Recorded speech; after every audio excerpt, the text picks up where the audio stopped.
Donc bonjour à tous. Manifestations agricoles comme chaque année, hein, je vous en avais parlé des grandes manifestations agricoles. Il y en a eu en fin d'année dernière et ça reprend cette année.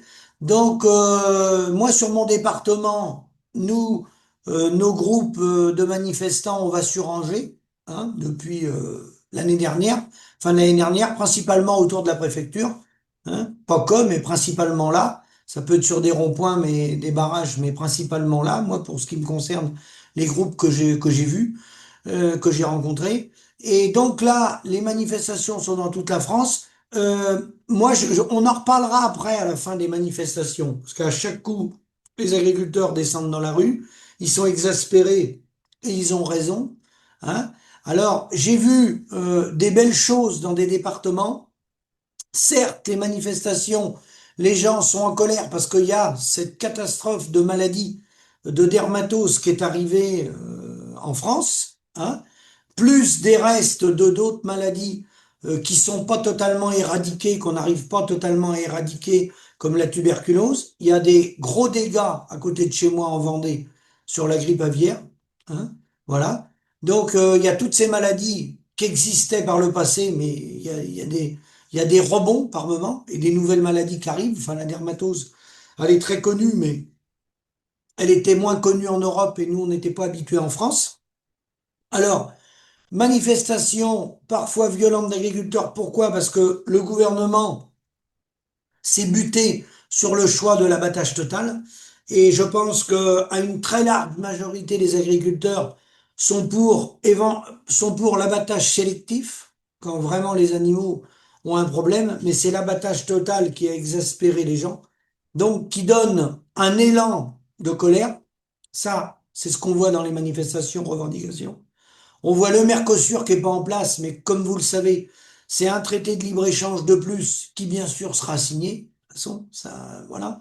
Et comme je vous l'avais dit, vous pouvez changer le gouvernement, il signera exactement pareil. D'ailleurs, vous regardez nos partenaires, l'Italie l'a signé, tous les gens vont les signer, ces traités de libre-échange.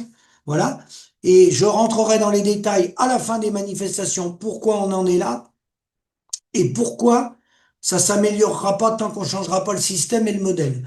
Et donc, soutien à tous les gens qui sont courageux, qui manifestent depuis des décennies, même si on n'obtient pas de résultats, il faut être courageux pour ceux qui organisent ça, syndiqués comme non syndiqués, parce que organiser ça, c'est pas une partie de plaisir, faut assumer.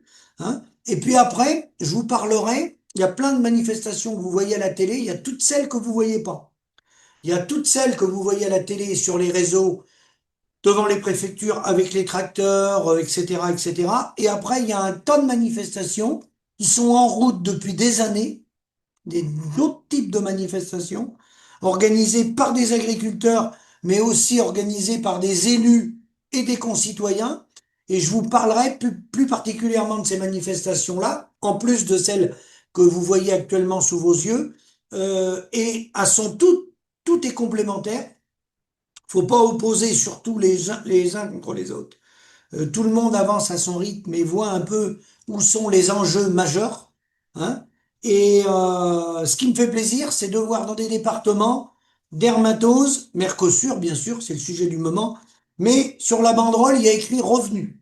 Revenu, donc revenu, parce que de toute façon, on peut arrêter la dermatose, on pourrait arrêter le Mercosur, au pire, on pourrait arrêter de le signer, ça serait possible pas avec ce gouvernement-là, mais pas avec cette Union européenne-là, mais voilà. Mais il y aurait toujours le dernier problème qui resterait, qui serait le revenu.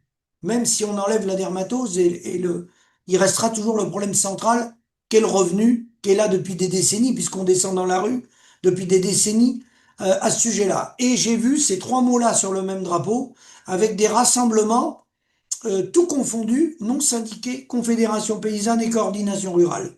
Donc, faut tirer, faut tirer notre chapeau aux gens qui organisent ça, parce que c'est compliqué à organiser, c'est prendre des risques, voilà. Donc, bravo à tous ceux qui se mobilisent, comme on le fait, je le rappelle, depuis des décennies. Hein. Moi, pour ce qui me concerne, j'ai commencé, je devais avoir 8 ans à manifester avec mon père, et lui, il avait commencé en 1953. Donc, bien sûr qu'on est habitué à ça. C'est une routine.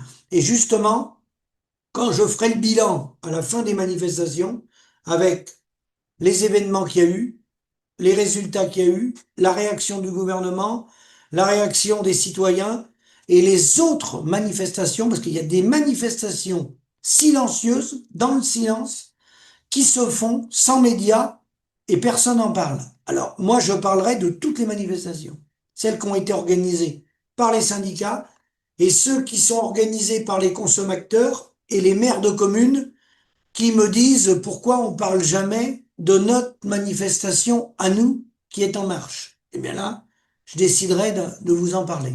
Voilà. Fin de semaine ou début de semaine prochaine. Je vous remercie et courage à tous ceux qui sont au combat. À bientôt.